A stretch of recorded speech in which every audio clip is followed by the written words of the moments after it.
Hello ಕನ್ನಡಿಗ ಶರಣು ಶರಣಾರ್ಥಿ ಪ್ರೀತಿಯ ಸ್ನೇಹಿತರೆ, ಇವತ್ತಿನ ನಮ್ಮ ಒಂದು ಜಾಬ್ ಸರ್ಚ್ ಏನು ವಿಶೇಷ ಮಾಹಿತಿಯಪ್ಪ ಅಂದ್ರೆ ನಿಮ್ಯಾನ್ಸ್ ನೇಮಕಾತಿ 2026 ಸ್ನೇಹಿತರೆ. ಈ ಒಂದು ಹುದ್ದೆಗಳ ಬಗ್ಗೆ ನಾವು ಕುಲಂಕುಷವಾಗಿ ನೋಟಿಫಿಕೇಶನ್ ಮಾಹಿತಿ ನೋಡ್ತಾ ಹೋಗೋಣ ಬನ್ನಿ.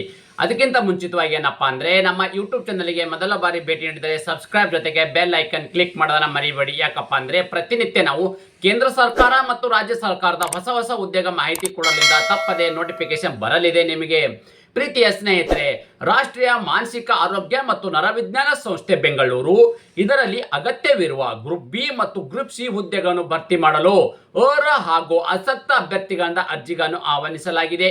ಹುದ್ದೆಗಳ ಭರ್ತಿಗೆ ಸಂಬಂಧಿಸಿದಂತೆ ಹುದ್ದೆಗಳ ಸಂಖ್ಯೆ, ಕರ್ತವ್ಯ ಸ್ಥಳ, ಶೈಕ್ಷಣಿಕ ಅರ್ಹತೆ ಮತ್ತು ಆಯ್ಕೆ ವಿಧಾನ ಮತ್ತು ವೇತನ ಕುಲಂಕುಷವಾಗಿ ಫುಲ್ ನೋಟಿಫಿಕೇಶನ್ ವಿವರವನ್ನು ನಾನು ನಿಮಗೆ ಈ ವಿಡಿಯೋದಲ್ಲಿ ತಿಳಿಸ್ಕೊಡ್ತಾ ಇದ್ದೀನಿ.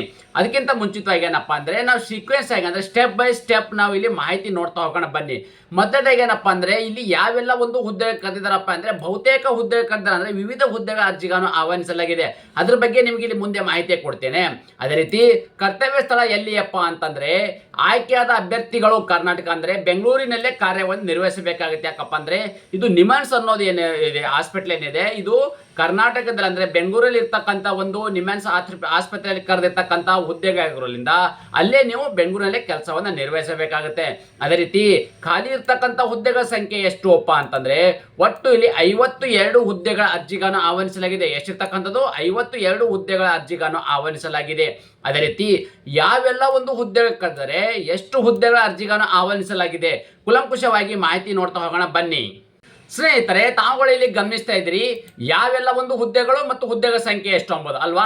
ಸೊ ಸೀನಿಯರ್ ಮತ್ತು ಸೈಂಟಿಫಿಕ್ ಅಸಿಸ್ಟೆಂಟ್ ಇರ್ತಕ್ಕಂಥವ್ರಿಗೆ ಒಂದು ಹುದ್ದೆಗೆ ಇರ್ತಕ್ಕಂಥದ್ದು, ಇಇಜಿ ಮತ್ತು ಟೆಕ್ನಿಷಿಯನ್ಗೆ ಅಂದ್ರೆ ಇಇಜಿ ಟೆಕ್ನಿಷಿಯನ್ಗೆ 3 ಹುದ್ದೆಗೆ ಇರ್ತಕ್ಕಂಥದ್ದು, ಲೈಬ್ರರಿ ಅಸಿಸ್ಟೆಂಟ್ಗೆ 3 ಹುದ್ದೆಗಳು ಮತ್ತು ಆರ್ಕೆಸ್ಟ್ರಿಕ್ ಇರ್ತಕ್ಕಂಥವ್ರಿಗೆ 1 ಹುದ್ದೆಗಳು, ಫೋಟೋಗ್ರಾಫರ್ಗೆ ಇರ್ತಕ್ಕಂಥ 2 ಹುದ್ದೆಗಳು, ಸ್ಟೋನೋಗ್ರಾಫರ್ ಗ್ರೇಡ್ 2ಗೆ 9 ಹುದ್ದೆಗಳು, ಅಸಿಸ್ಟೆಂಟ್ ಮತ್ತು ಇನ್ಸ್ಟ್ರಕ್ಟರ್ ಮತ್ತು ಪಂಚಕರ್ಮ ಇರ್ತಕ್ಕಂಥವ್ರಿಗೆ ಏನಿದೆ ಇವರಿಗೆ ಇರ್ತಕ್ಕಂಥ 4 ಹುದ್ದೆಗಳು, ಮೆಡಿಕಲ್ ರೆಕಾರ್ಡ್ ಟೆಕ್ನಿಷಿಯನ್ಗೆ 3 ಹುದ್ದೆಗಳು, ಜೂನಿಯರ್ ಸೆಕ್ರೆಟರಿಯಲ್ ಅಸಿಸ್ಟೆಂಟ್ ಇರ್ತಕ್ಕಂಥವ್ರಿಗೆ 22 ಹುದ್ದೆಗಳು, ಹಾಸ್ಟೆಲ್ ಮತ್ತು ಅಸಿಸ್ಟೆಂಟ್ ಪಂಚಕರ್ಮ ಇರ್ತಕ್ಕಂಥ 2 ಹುದ್ದೆಗಳು ಮತ್ತು ಬಾರ್ಬರ್ಗೆ ಇಲ್ಲಿ 2 ಹುದ್ದೆಗಳು. ಅಂದ್ರೆ ನೋಡಿ ಯಾವೆಲ್ಲ ಒಂದು ಹುದ್ದೆ ಕರೆದರೆ ಆ ಹುದ್ದೆಗೆ ಅನುಗುಣವಾಗಿ ಎಷ್ಟು ಹುದ್ದೆಗಳ ಸಂಖ್ಯೆ ಅಂದ್ರೆ ಎಷ್ಟು ಒಂದು ಪೋಸ್ಟ್ ಅನ್ನು ಕಲ್ಪನೆ ಮಾಡಿದ್ದಾರೆ ಇದ್ರ ಬಗ್ಗೆ ನಾವು ಮಾಹಿತಿ ನೀಡಿದ್ದೇನೆ.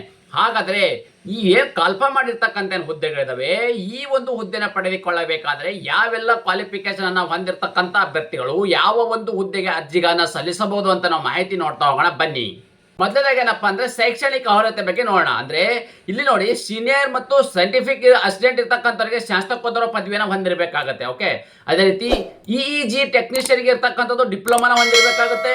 ಲ್ಯಾಬೊರೇಟರಿ ಅಸಿಸ್ಟೆಂಟ್ ಇರ್ತಕ್ಕಂಥ ಈ ಒಂದು ಹುದ್ದೆಗೆ ಸಂಬಂಧಪಟ್ಟ ಅಭ್ಯರ್ಥಿಗಳು ಲೈಬ್ರರಿ ಇನ್ಸ್ಟ್ರುಮೇಷನ್ ಮತ್ತು ಸೈನ್ಸ್ ಸ್ನಾತಕೋತ್ತರ ಪದವಿಯನ್ನು ಹೊಂದಿರಬೇಕಾಗುತ್ತೆ. ಅದೇ ರೀತಿ ಆರ್ಕೆಸ್ಟ್ರಿಕ್ ಇರ್ತಕ್ಕಂಥ ಹುದ್ದೆಗೆ ಇವರು 10ನೇ ತರಗತಿ ಅಥವಾ ಡಿಪ್ಲೊಮಾ ಪಾಸ್ ಆದ್ರೂ ಕೂಡ ಅರ್ಜಿ ಸಲ್ಲಿಸಬಹುದು. ಮಿನಿಮಮ್ ಇರ್ತಕ್ಕಂಥದ್ದು 10ನೇ ತರಗತಿ, ಮ್ಯಾಕ್ಸಿಮಮ್ ಡಿಪ್ಲೊಮಾ ಕೂಡ ಪಾಸ್ ಆಗಿರ್ತಕ್ಕಂಥ ಅಭ್ಯರ್ಥಿಗಳು ಈ ಒಂದು ಹುದ್ದೆಗೆ ಅರ್ಜಿಗಳನ್ನು ಸಲ್ಲಿಸಬಹುದಾಗಿದೆ. ಅದೇ ರೀತಿ ಫೋಟೋಗ್ರಾಫರ್ ಇರ್ತಕ್ಕಂಥವ್ರು ಕೂಡ 10ನೇ ತರಗತಿ ಅಥವಾ ಡಿಪ್ಲೊಮಾ ಪಾಸ್ ಆಗಿರ್ತಕ್ಕಂಥ ಅಭ್ಯರ್ಥಿಗಳು ಅರ್ಜಿಗಳನ್ನು ಸಲ್ಲಿಸಬಹುದಾಗಿದೆ. ಅದೇ ರೀತಿ ಸ್ಟೋನೋಗ್ರಾಫರ್ ಗ್ರೇಡ್ 2 ಹುದ್ದೆಗೆ ಸಂಬಂಧಪಟ್ಟ ಅಭ್ಯರ್ಥಿಗಳು ಪದವಿಯನ್ನು ಮುಗಿಸ್ಕೊಂಡಿರ್ಬೇಕಾಗತ್ತೆ, ಅಂದ್ರೆ ಡಿಗ್ರಿನ ಮುಗಿಸ್ಕೊಂಡಿರ್ಬೇಕಾಗತ್ತೆ. ಅದೇ ರೀತಿ ಅಸಿಸ್ಟೆಂಟ್ ಮತ್ತು ಇನ್ಸ್ಟ್ರಕ್ಟರ್ ಮತ್ತು ಪಂಚಕರ್ಮ ಇರ್ತಕ್ಕಂಥವರಿಗೆ ಇಲ್ಲಿ ಕೇವಲ 10ನೇ ತರಗತಿ ಪಾಸ್ ಆಗಿರ್ತಕ್ಕಂಥ ಅಭ್ಯರ್ಥಿಗಳು ಮಾತ್ರ ಈ ಒಂದು ಹುದ್ದೆಗೆ ಅರ್ಜಿ ಸಲ್ಲಿಸಬಹುದಾಗಿದೆ. ಅದೇ ರೀತಿ ಮೆಡಿಕಲ್ ರೆಕಾರ್ಡ್ ಮತ್ತು ಟೆಕ್ನಿಷಿಯನ್ ಹುದ್ದೆಗೆ ಸಂಬಂಧಪಟ್ಟ ಅಭ್ಯರ್ಥಿಗಳು ಪದವಿಯನ್ನು ಮುಗಿಸ್ಕೊಂಡಿರ್ಬೇಕಾಗತ್ತೆ. ಅದೇ ರೀತಿ ಜೂನಿಯರ್ ಸೆಕ್ರೆಟರಿಯಲ್ ಅಸಿಸ್ಟೆಂಟ್ ಹುದ್ದೆಗೆ ಸಂಬಂಧಪಟ್ಟ ಅಭ್ಯರ್ಥಿಗಳು ಕೂಡ ಇವರು ಪದವಿಯನ್ನು ಮುಗಿಸ್ಕೊಂಡಿರ್ಬೇಕಾಗತ್ತೆ. ಅದೇ ರೀತಿ ಹಾಸ್ಟೆಲ್ ಮತ್ತು ಅಸಿಸ್ಟೆಂಟ್ ಪಂಚಕರ್ಮ ಇರ್ತಕ್ಕಂಥ ಹುದ್ದೆಗೆ ಸಂಬಂಧಪಟ್ಟ ಅಭ್ಯರ್ಥಿಗಳು 10ನೇ ತರಗತಿ ಪಾಸ್ ಆಗಿರ್ತಕ್ಕಂಥ ಅಭ್ಯರ್ಥಿಗಳು ಈ ಒಂದು ಹುದ್ದೆಗೆ ಅರ್ಜಿ ಸಲ್ಲಿಸಬಹುದಾಗಿದೆ. ಫೈನಲ್ ಆಗಿ ಏನಪ್ಪಾ ಅಂದ್ರೆ ಬಾರ್ಬರ್ ಇರ್ತಕ್ಕಂಥ ಹುದ್ದೆಗೆ ಸಂಬಂಧಪಟ್ಟ ಅಭ್ಯರ್ಥಿಗಳು ಇವರು ಕೂಡ ಕೇವಲ 10ನೇ ತರಗತಿ ಪಾಸ್ ಆಗಿರ್ತಕ್ಕಂಥ ಎಲ್ಲ ಅಭ್ಯರ್ಥಿಗಳು ಈ ಒಂದು ಹುದ್ದೆಗೆ ಅರ್ಜಿಗಳನ್ನ ಸಲ್ಲಿಸಬಹುದಾಗಿದೆ. ಸ್ನೇಹಿತರೆ, ಈಗ ಬಹುಮುಖ್ಯವಾಗಿರ್ತಕ್ಕಂಥ ಘಟ್ಟ ಏನಪ್ಪಾ ಅಂದ್ರೆ ವಯೋಮಿತಿ ಬಗ್ಗೆ ನಾವು ಮಾಹಿತಿ ನೋಡ್ತಾ ಹೋಗೋಣ ಬನ್ನಿ. ಅಂದ್ರೆ ತಾವುಗಳು ಗಮನಿಸಬಹುದಾಗಿದೆ ಯಾವೆಲ್ಲ ಒಂದು ಹುದ್ದೆ ಕರೆದರೆ ಆ ಹುದ್ದೆಗೆ ಇರ್ತಕ್ಕಂಥ ವಯೋಮಿತಿ ಎಷ್ಟಿರಬೇಕು ಅಂದ್ರೆ ಗರಿಷ್ಠ ವಯೋಮಿತಿ ಎಷ್ಟಿರಬೇಕು ಎಂಬುದನ್ನು ನಾವು ಮಾಹಿತಿ ಕೊಡ್ತಾ ಇದ್ದೀನಿ. ಇಲ್ಲಿ ನೋಡಿ ಸೀನಿಯರ್ ಅಸ್ಟ್ರೋಗೇಟ್ ಇರ್ತಕ್ಕಂಥವ್ರಿಗೆ ಏನಿದೆ 35 ವರ್ಷ ಇರಬೇಕು. ಇಇಜಿ ಟೆಕ್ನಿಷಿಯನ್ಗೆ 30 ವರ್ಷ, ಲೈಬ್ರರಿ ಅಸಿಸ್ಟೆಂಟ್ಗೆ 30 ವರ್ಷ, ಆರ್ಕೆಸ್ಟ್ರಿಕ್ ಇರ್ತಕ್ಕಂಥವ್ರಿಗೆ 27 ವರ್ಷ, ಫೋಟೋಗ್ರಾಫರ್ಗೆ 27 ವರ್ಷ, ಏನು ಫೋಟೋಗ್ರಾಫರ್ ಹಿಡಿದು ಅಪ್ ಟು ಬಾರ್ಬಾರೆ ಹುದ್ದೆಗಳಿಗೆ ಸಂಬಂಧಪಟ್ಟ ಅಭ್ಯರ್ಥಿಗಳು, ಈ ಎಲ್ಲ ಹುದ್ದೆಗೆ ಸಂಬಂಧಪಟ್ಟ ಅಭ್ಯರ್ಥಿಗಳಿಗೆ ಮ್ಯಾಕ್ಸಿಮಮ್ ವಯೋಮಿತಿ 27 ವರ್ಷದ ಒಳಗಡೆ ಇರತಕ್ಕಂಥ ಅಭ್ಯರ್ಥಿಗಳು ಈ ಒಂದು ಹುದ್ದೆಗೆ ಅರ್ಜಿಗಳನ್ನು ಸಲ್ಲಿಸಬಹುದಾಗಿದೆ.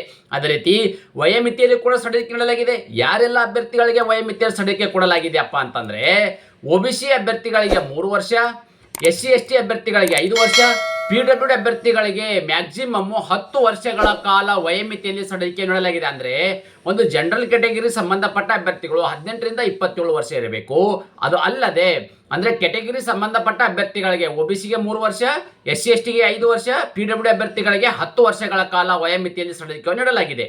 ಸ್ನೇಹಿತರೆ, ಈ ಆಯ್ಕೆ ವಿಧಾನವನ್ನು ಹೇಗೆ ಮಾಡ್ತಾರಪ್ಪ ಅಂತಂದ್ರೆ ಮೊದಲನೇದಾಗಿ ಏನಪ್ಪಾ ಅಂದ್ರೆ MCQ ಅಂದ್ರೆ ಬೆಸ್ಟ್ ಟೆಸ್ಟ್ ನೀಡಲಾಗುವುದು. ಓಕೆ, ಇದಾದ ನಂತರ ಸ್ಕಿಲ್ ಟೆಸ್ಟ್ ನಡೆಸ್ತಾರೆ. ಈ ಸ್ಕಿಲ್ ಟೆಸ್ಟ್ ಆದ್ಮೇಲೆ ದಾಖಲೆ ಪರಿಶೀಲನೆ ಮಾಡಲಾಗುವುದು. ಅಂದ್ರೆ ಮೊದಲನೇದಾಗಿ MCQ ಬೆಸ್ಟ್ ಟೆಸ್ಟ್ ನೀಡಲಾಗುವುದು. ಇದರಲ್ಲಿ ಕ್ವಾಲಿಫೈ ಆಗಿರ್ತಕ್ಕಂಥ ಅಭ್ಯರ್ಥಿಗಳನ್ನ ಸ್ಕಿಲ್ ಟೆಸ್ಟ್ ಅಂದ್ರೆ ಯಾವ ಒಂದು ಕ್ವಾಲಿಫೈ ಅಂದ್ರೆ ಯಾವ ಒಂದು ಹುದ್ದೆಗೆ ಅರ್ಜಿ ಸಲ್ಲಿಸ್ತಾ ಇದ್ರಿ ಅದ್ರ ಮೇಲೆ ನಿಮ್ಗೆ ಇಲ್ಲೊಂದು ಸ್ಕಿಲ್ ಟೆಸ್ಟ್ ನಡೆಸಲಾಗುವುದು. ಅಂದ್ರೆ ಪ್ರಾಕ್ಟಿಕಲ್ ಟೆಸ್ಟ್ ಅಂತ ಹೇಳ್ತೀವಿ.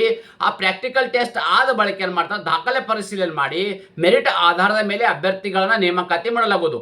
ಅದೇ ರೀತಿ ಈ ಅರ್ಜಿಗಳನ್ನ ಹೇಗೆ ಸಲ್ಲಿಸಬೇಕಪ್ಪ ಅಂತಂದ್ರ ಇಲ್ಲಿ ನೋಡಿ, ಎಲ್ಲಾ ಅಭ್ಯರ್ಥಿಗಳು ಆನ್ಲೈನ್ ಮೂಲಕವೇ ಅರ್ಜಿಗಳನ್ನ ಸಲ್ಲಿಸಬೇಕು. ಈ ಆನ್ಲೈನ್ ಮೂಲಕ ಅರ್ಜಿಗಳನ್ನ ಹೇಗೆ ಸಲ್ಲಿಸಬೇಕೆಂಬುದನ್ನ ಮುಂದೆ ನಿಮಗೆ ಮಾಹಿತಿ ಕೊಡುತ್ತೇನೆ. ಸ್ನೇಹಿತರೆ, ಈ ಒಂದು ಅಪ್ಲಿಕೇಶನ್ ಅನ್ನ ಹಾಕು ಬಯಸುವ ಅಭ್ಯರ್ಥಿಗಳಿಗಿರ್ತಕ್ಕಂತ ಒಂದು ಅರ್ಜಿಯ ಶುಲ್ಕ ಎಷ್ಟು ಅಪ್ಪ ಅಂದ್ರೆ ಅಪ್ಲಿಕೇಶನ್ ಫೀ ಎಷ್ಟು ಅಂತ ನಾವು ಮಾಹಿತಿ ನೋಡೋದಾದ್ರೆ ಗ್ರೂಪ್ ಬಿ ಹುದ್ದೆಗೆ ಸಂಬಂಧಪಟ್ಟ ಅಭ್ಯರ್ಥಿಗಳಂದ್ರೆ ಸಾಮಾನ್ಯ OBC EWS ಅಭ್ಯರ್ಥಿಗಳಿಗೆ 1180 ರೂಪಾಯಿ ಅರ್ಜಿ ಶುಲ್ಕವಿದೆ. SC ST ಅಭ್ಯರ್ಥಿಗಳಿಗೆ 885 ರೂಪಾಯಿ ಅರ್ಜಿ ಶುಲ್ಕವಿದೆ.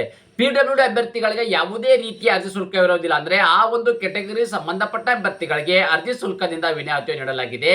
ಅದೇ ರೀತಿ ಗ್ರೂಪ್ ಸಿ ಹುದ್ದೆಗೆ ಸಂಬಂಧಪಟ್ಟ ಅಭ್ಯರ್ಥಿಗಳಿಗೆ ಸಾಮಾನ್ಯ ಮತ್ತು OBC EWS ಅಭ್ಯರ್ಥಿಗಳಿಗೆ 885 ರೂಪಾಯಿ ಅರ್ಜಿ ಶುಲ್ಕವಿದ್ದಾರೆ. SC ST ಅಭ್ಯರ್ಥಿಗಳಿಗೆ 590 ರೂಪಾಯಿ ಅರ್ಜಿ ಶುಲ್ಕವಿದೆ.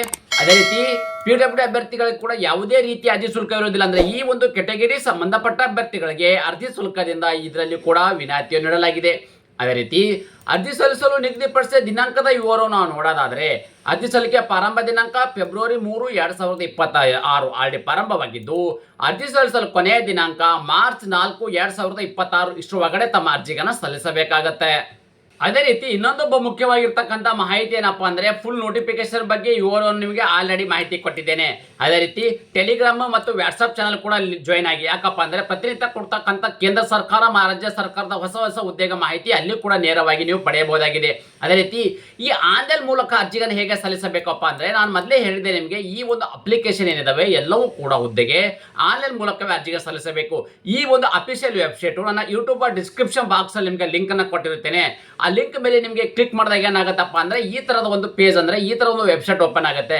ಇಲ್ಲಿ ತಾವುಗಳು ಗಮನಿಸಬಹುದಾಗಿದೆ, ಆರ್ಕೆಸ್ಟ್ರಿಕ್ ಇರ್ತಕ್ಕಂಥದ್ದು, ಅಸಿಸ್ಟೆಂಟ್ ಇರ್ತಕ್ಕಂಥದ್ದು, ಬಾರ್ಬರ್ಗೆ ಇರ್ತಕ್ಕಂಥದ್ದು, ECG ಇರ್ತಕ್ಕಂಥದ್ದು, ಟೆಕ್ನಿಷಿಯನ್ಗೆ ಈ ತರದ ಒಂದೇನು ಹುದ್ದೆಗಳಿದಾವೆ. ಈ ಎಲ್ಲಾ ಒಂದು ಹುದ್ದೆಗಳಿಗೆ ಆನ್ಲೈನ್ ಮೂಲಕವೇ ಅರ್ಜಿಗಳನ್ನು ಸಲ್ಲಿಸಕ್ಕೆ ಡೈರೆಕ್ಟ್ ಆಗಿ ಆ ಒಂದು ಅಪ್ಲಿಕೇಶನ್ ಏನಿದಾವೆ ಯಾವೆಲ್ಲ ಹುದ್ದೆ ಕರೆದಿದ್ದಾರೆ ಆ ಹುದ್ದೆಗಳ ಮುಂದೆನೆ ಒಂದು ಅಪ್ಲಿಕೇಶನ್ ಲಿಂಕ್ ಕೊಟ್ಟಿರ್ತಾರೆ. ಓಕೆ, ಸೊ ಯಾವುದಾದ್ರೂ ನಾವು ಆ ತರ ಕ್ಲಿಕ್ ಮಾಡಿದಾಗ ಏನಾಗುತ್ತಪ್ಪ ಅಂತಂದ್ರೆ ಒಂದು ಈ ತರದ ಒಂದು ಪೇಜ್ ಓಪನ್ ಆಗುತ್ತೆ. ಡೈರೆಕ್ಟ್ ಆಗಿ ನೀವು ಅಲ್ಲಿ ಮೇಲ್ ID ಈ ತರದೆಲ್ಲ ಮಾಡಿಬಿಟ್ಟು ಅಪ್ಲಿಕೇಶನ್ ಅನ್ನ ಡೈರೆಕ್ಟ್ ಆಗಿ ಸ್ಟಾರ್ಟ್ ಮಾಡಬಹುದಾಗಿದೆ. ಅದೇ ರೀತಿ ಈ ತರದ ಒಂದು ಉದ್ಯೋಗ ಮಾಹಿತಿ ನೀವು ಇಷ್ಟಪಡ್ತೀರಿ ಅಂತ ಭಾವಿಸುತ್ತೇನೆ. ಈ ಉದ್ಯೋಗ ಮಾಹಿತಿ ನಿಮಗೆ ಇಷ್ಟವಾದರೆ ನಿಮ್ಮ ಫ್ಯಾಮಿಲಿಗೂ ಫ್ರೆಂಡ್ಸ್ಗೂ ಶೇರ್ ಮಾಡೋದನ್ನ ಮರೆಯದಿರಿ. ಧನ್ಯವಾದ.